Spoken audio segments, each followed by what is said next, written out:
let's talk about the bond market because that's Well, really that that's where the action is right now now. I can't figure this out, Bob, and you help me out here. $40 trillion worth of debt can't be. $40 trillion.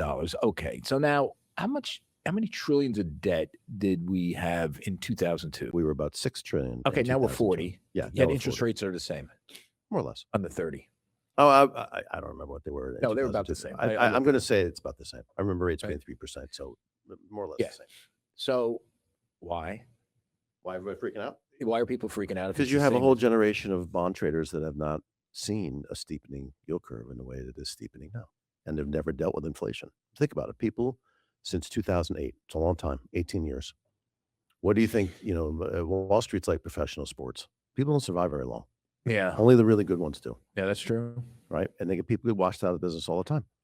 So for 18 years, you've never seen this. That's why people are freaking out. And that's why you see, interestingly, Well, let me ask you a question. I met with a few people that have been around a while.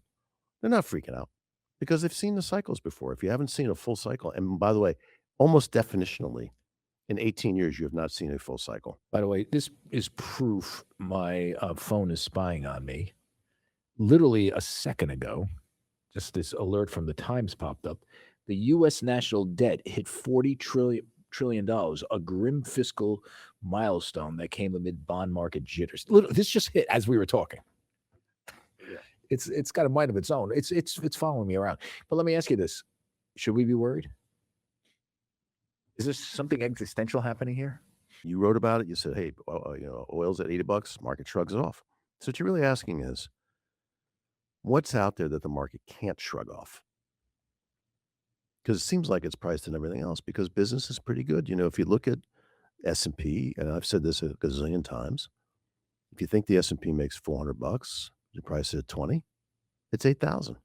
If you're more aggressive, it's 10,000. So Right. the market doesn't feel overpriced. The real question is, how much money is coming into fixed income arbitrage?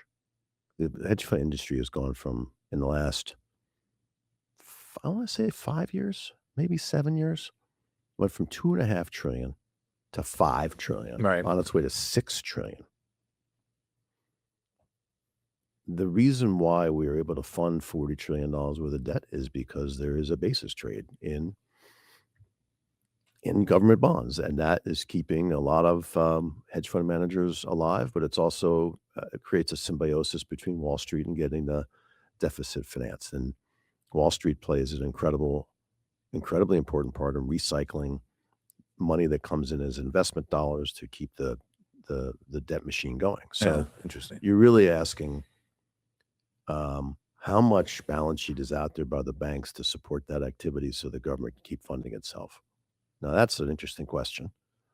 Maybe Say that someone again. Say that again. That's an important thing. I want to hit on. So you have $1 in capital. Let's say right. You can buy $10 in assets. You need to borrow 9 to fill the gap, right? Okay. So all I'm saying is, money comes into the hedge fund business. It needs to get deployed. Right. Well, the government is the logical place to go. So you keep spawning, you keep doing this basis trade. The temper tantrum is basically you're raising funding and you're tightening balance sheet on the basis trade. What we're seeing is that banks have to have conversations with their clients to say, we need you to be good clients, meaning we can lend you money, but you have to be doing the right kind of business that fits the environment. And so those conversations are becoming more prevalent because the pie only has, so many slices in the pie. We can't give you more slices. So to get a slice, you've got to pay so much, and your business has to look the right kind of way for us to actually lend you money. So we're going to get into this more when we come back from vacation. I think this is a show. Oh yeah, because we I should think probably do a whole coming show into the on this. fall, particularly quarter end, as it comes up in September, that's always a time of funding pressure. We can get it together. Okay, I'm looking forward to it. A whole show on funding pressures. I'm sure. Because that's what you're asking me. You're asking me, like, what's the shoe to drop? That's the shoe to drop. And what precipitates it? Just like a bank saying no to a hedge fund? I I mean, yeah, that's the client you're talking about, right? Yeah. The hedge fund, the fund that needs Certainly borrow, that's part of it. that needs to borrow to That's buy. part of it, and someone takes too much risk. Um, the trading environment gets destabilized, people get nervous, they raise margin requirements. And we're not there just I yet. don't think so. Okay. That's a good point, and it's something to watch if you're out there, Something to watch. because that's existential. I think not just for the professional trader who's in our Everybody. audience, but the retail trader who's in our Everybody. audience.